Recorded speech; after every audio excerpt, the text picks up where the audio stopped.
안녕하세요. MD 북입니다. 오늘은 니체의 책들을 소개해 드리겠습니다. 소개에 앞서 니체의 책 문장을 읽어보도록 하겠습니다. 나는 너희에게 위버맨시를 가르치노라.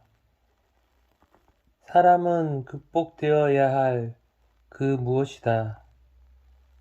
너희는 너희 자신을 극복하기 위해 무엇을 했는가? 자라투스트라는 이렇게 말했다 중에서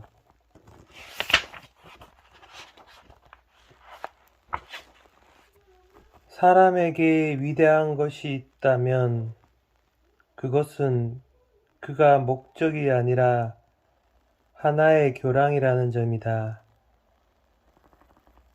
사람에게 사랑받아 마땅한 것이 있다면 그것은 그가 하나에 넘어가는 과정이요 내려가는 과정이라는 점이다. 자라투스트라는 이렇게 말했다 중에서 그럼 본격적으로 니체의 책들을 소개해 드리겠습니다. 연대기 순으로 설명해 드리겠습니다. 첫 번째, 비극의 탄생. 1872년에 출간된 니체의 처녀작. 이 책은 과학과 예술의 관계, 그리스 문학의 태동, 현대에 미치는 문화의 역할에 대한 자신의 생각을 다각적인 구도로 나타내고 있습니다. 두 번째는 반시대적 고찰. 4편의 논문으로 구성되어 있고 여기서 니체가 반시대적이라는 단어를 사용한 이유는 시대의 불합리성에 냉담하게 등을 돌리고 방관하는 것이 아니라 적극적으로 시대에 맞서 비판하는 것이야말로 반시대적인 행동이라는 의미에서 이 단어를 사용하게 되었다고 합니다. 1편에서는 잘못된 여론을 쫓아 자신의 이익을 챙기기 급급한 교양적 속물들을 비판했습니다. 1편에서는 소크라테스 이전의 그리스 문화야말로 인간이 이룩한 최선의 문화임을 확신하는 그의 신념이 잘 표현되어 있습니다. 2편에서는 19세기 이후 대두된 역사주의를 비판하고 있습니다. 역사주의 말 그대로 역사적 결과를 가치 판단의 기준을 삼는 사상입니다. 역사주의 학자들은 세계가 곧 세계의 심판이라고 주장합니다. 니체는 이 역사주의의 시초로 해결을 거론하면서 인간이 실종된 역사는 단지 학문에 불과하다고 비판했습니다.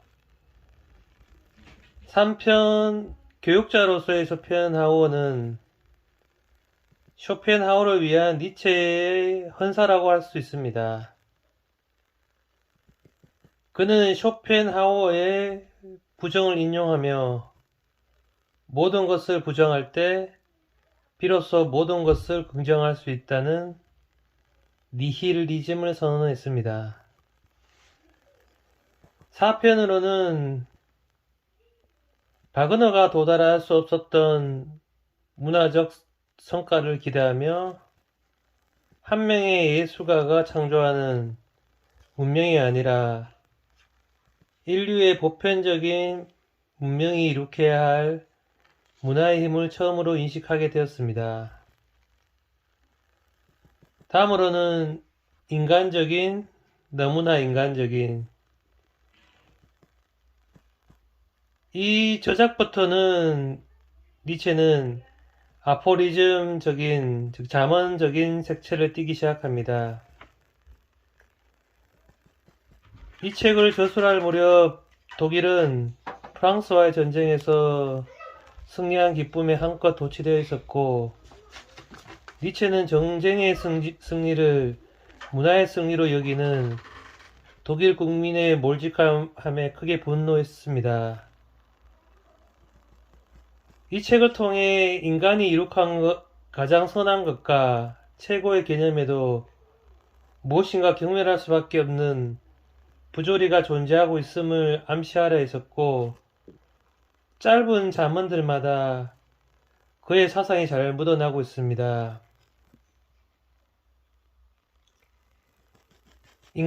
너무나 인간적인을 시작으로 근대 문명의 대안을 모색하기 시작했습니다. 그가 내세운 니힐리즘은 유럽 문명을 비판이었으며 또 다른 극복이었습니다. 다음으로서는 즐거운 학문입니다. 자라투스트라는 이렇게 말했다를 발표하기 직전에 완성한 매우 중요한 작품입니다. 한마디로 니체의 모든 사상이 암축되어 있는 잠언사라고 할 수 있습니다. 각 장의 주제별로 나뉜 짧은 단장들은 인간의 심리와 운명에 대한 니체의 직관이 잘 나타나 있습니다. 가장 유명하다고 할 수 있는 자라투스트라는 이렇게 말했다는 사부로 구성되어 있고, 특히 초인으로 대변되는 니체의 사상이 집대성한 책입니다. 너무나 인간적인 이후 니체의 마음속에 자리 잡은 철학적 명상과 불교적인 영혼 회귀 사상에 대한 갈망이 담겨져 있습니다.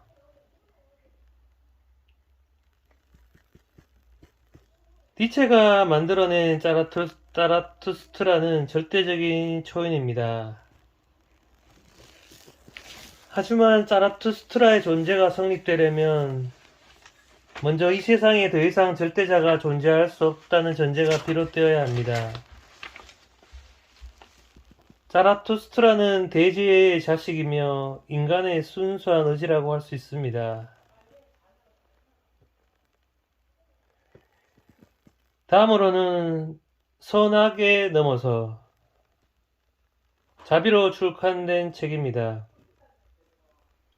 이 책 또한 너무나 인간적인과 마찬가지로 잠언으로 구성되어 있습니다.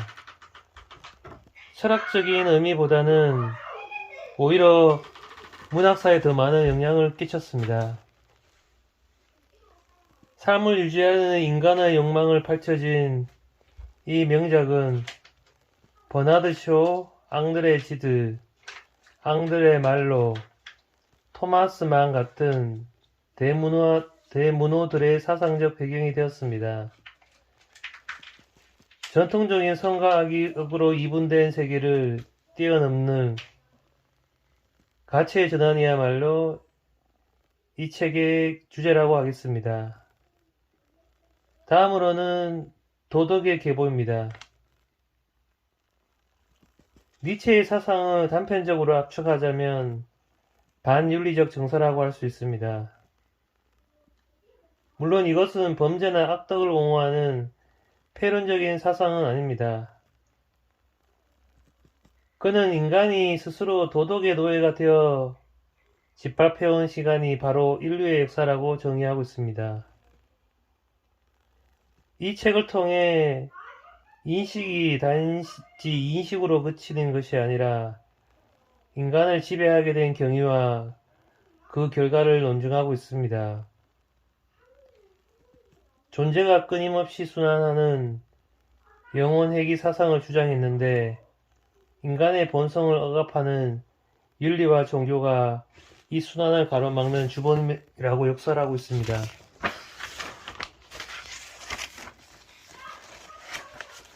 다음으로는 안티크리스트.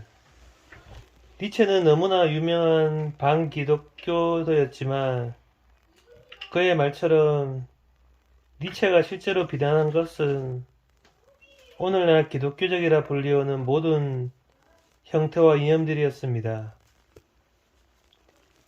다음은 우상의 영혼입니다. 기존의 낭만주의적 견해에서 벗어나 실증적이고 심리적인 요소를 상당 부분 활용한 책입니다.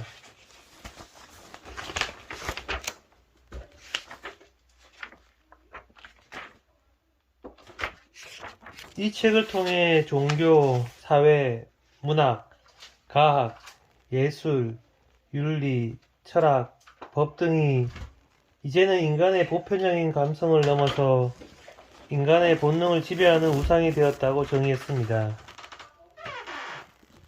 그 결과 인간에게 유일한 진리란 오직 살아남고자 발버둥치는 생명뿐이라고 하는 주장을 역설하게 되었습니다. 다음으로는 이 사람을 보라. 이 책은 니체의 자서전적인 작품입니다. 보통의 자서전과는 달리 이 책은 자아의 심년을 끝까지 추적한 심리학 개론으로 불릴 만큼 자기 자신에 대해 철저하게 분석하고 있습니다. 그는 이 자서전에서 스스로를 가리켜 세계사적 존재며 가장 악마적인 배덕자, 인류를 위한 마지막 선고자라고 규정지었습니다.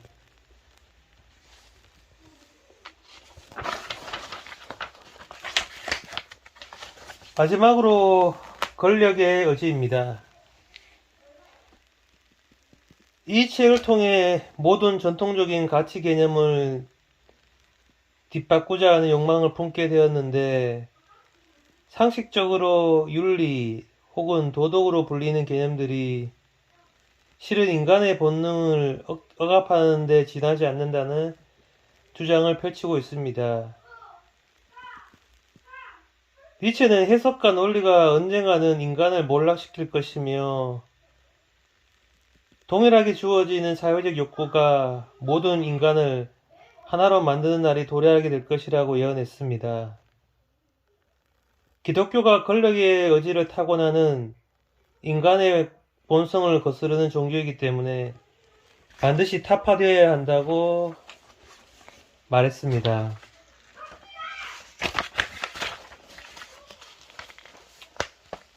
이상으로 책 소개를 마쳤습니다.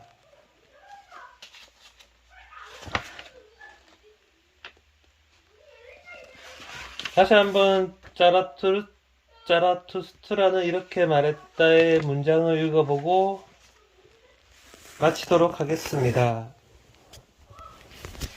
나는 그대들에게 초인을 가르치고자 한다. 인간은 초월해야만 하는 존재이다. 인간으로부터 초월하기 위해 그대들은 무엇을 했는가? 예로부터 존재는 자기 이상의 것을 창조할 수 있었다. 그런데 그대들은 무엇을 했는가? 이 거대한 조류의 설물이 되고 싶은가? 인간으로부터 초월하는 것보다 동물로 태화되기를 원하는가? 원숭이와 인간을 비교해보라. 그대들은 원숭이와 인간을 비교할 수 있는가? 마찬가지로 인간과 초인을 비교할 수는 없다. 그대들은 벌레로부터 시작하여 인간이 되었다. 그대들의 내면은 아직도 대부분 벌레이다. 일찍이 그대들은 모두 원숭이였다. 그리고 아직도 원숭이다. 그대들이 가장 현명하다고 칭송하는 자들도 여전히 식물과 유령 사이를 배회하고 있다. 내 말을 들어라. 나는 그대들에게 초인을 가르칠 것이다. 초인은 대지의 뜻이다. 그대들의 의지로 초인은 대지의 뜻이라고 말하라. 형제들이여, 간절히 바라건대 대지에게 충실하라. 더 이상 저승을 말하는 자들에게 속지 말라. 그들은 독을 끼얹는 자들이다. 그들은 생명을 멸시하는 자들이며 죽어가는 자, 스스로 독을 물려받은 자들이다. 돼지는 이런 자들에게 건태를 느낀다. 그들은 저승으로 사라지는 게 낫다. 지한날 신에 대한 모독은 가장 무서운 형벌이었다. 그러나 분명히 말하건대 신은 죽었다. 그의 죽음과 더불어 형벌도 죽었다.